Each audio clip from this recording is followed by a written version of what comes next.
All right, so how do INFJs flirt? I haven't talked about this topic in a few years now, so I thought it might be interesting to return to it and maybe, speak in a slightly lighter tone than I have typically been doing in my recent output. Nevertheless, the whole area of seduction and flirting and blossoming attraction, infatuation, love, these things are very much a part of life, and insofar as they are a part of life, they are important. And I don't think anyone would deny that they are fundamentally important. So they're just as they are important to people's lives, they are important to the lives of these people we call INFJ. Certainly, the INFJ has a kind of funny way of flirting, and it can come in different varieties. In the particular case, in the case of this particular video, I will not be using, any reference to my typology of INFJ subtypes, the compliant, the solipsistic, the spiritualized, and the secure, because I actually don't think it helps that much in this particular instance, which is an interesting observation in itself. So I'll just be talking about different sort of interactive and flirting styles of different INFJs, and I have mostly three in mind. There's three. I observe things, and it seems to me that there's three main styles that INFJs embrace, depending on what they're like, their particular makeup, their particular histories, their particular temperaments, characters, and so forth, that sort of get to a higher resolution than just the fact of belonging to the INFJ family. The first style is the easiest to cover, because this is the style that basically doesn't flirt. And I think we've all come across NI dominants, including INFJs, who just don't seem to be either able to flirt or to be interested in the whole idea of flirting. Doesn't mean that they're incapable of having feelings, or it certainly doesn't mean that they don't want intimate relationships, but flirting is just not something that comes naturally to them. Usually these INFJs are what I sometimes call the pure NI INFJs. So INFJs that are very much kind of living within their NI bubble, living within their NI world, and for whom interaction with the other person, since FE is not really invested that much, and TI is not invested that much, SC is not invested almost at all, it's difficult to kind of reach across to the other person. So the INFJ might be producing like some long wall of text that sounds very spiritual or abstract or historical, whatever, just this big piece of NI content, which content might in fact contain some cryptic reference to a desire for connection, either with people in general or with a particular person. But it will usually be couched in terms that really belong to NI rather than the interactive world of social relationships. And so it's kind of equivalent to not flirting. Like, most people would just not even be able to notice that the INFJ is flirting because they're not, and it can be frustrating if you happen to be attracted to an INFJ who's like that, because they're not going to flirt. You're going to have to find another way. The second type of INFJ flirting is a little bit similar to what I just described, but it does qualify as flirting, at least in my view. It's certainly not direct.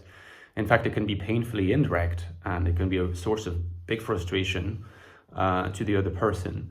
Nevertheless, the other person is noticing that the INFJ is trying to flirt, but it's just that it's done in a register that is still very NI driven, but it has an element of TI coming into the picture, and like baby FE coming into the picture as well. So what happens usually in this case is that the INFJ will proactively try to connect with the other person, but still via expressing those kind of high-flying abstract views, talking about the anima, maybe you're my anima and I'm your animus, using Jungian concepts if they're like Jung or some other things.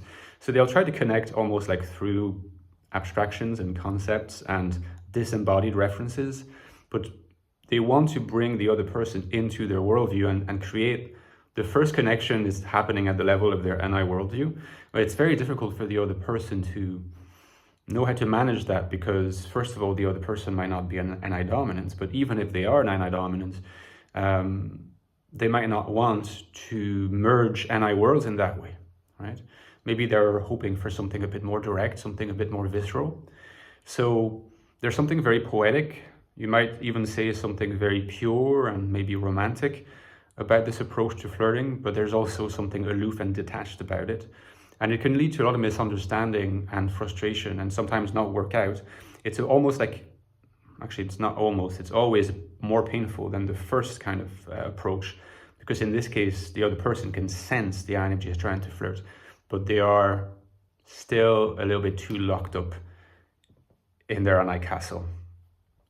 Right, and finally, the third kind of flirting, which certainly I would consider to be the most flirtatious that the INFJ can get, it's still complicated. It's not straightforward. And that's because INFJs are not straightforward people. INFJs tend to be very complex people. They have a weird function stack makeup that just makes them be the way they are. And this kind of flirting is clearly much more investing the FE function. So there is a deliberate and often quite seamless, drive toward connection that's established. And the INFJ in this case is very much flirting. They are flirting, right?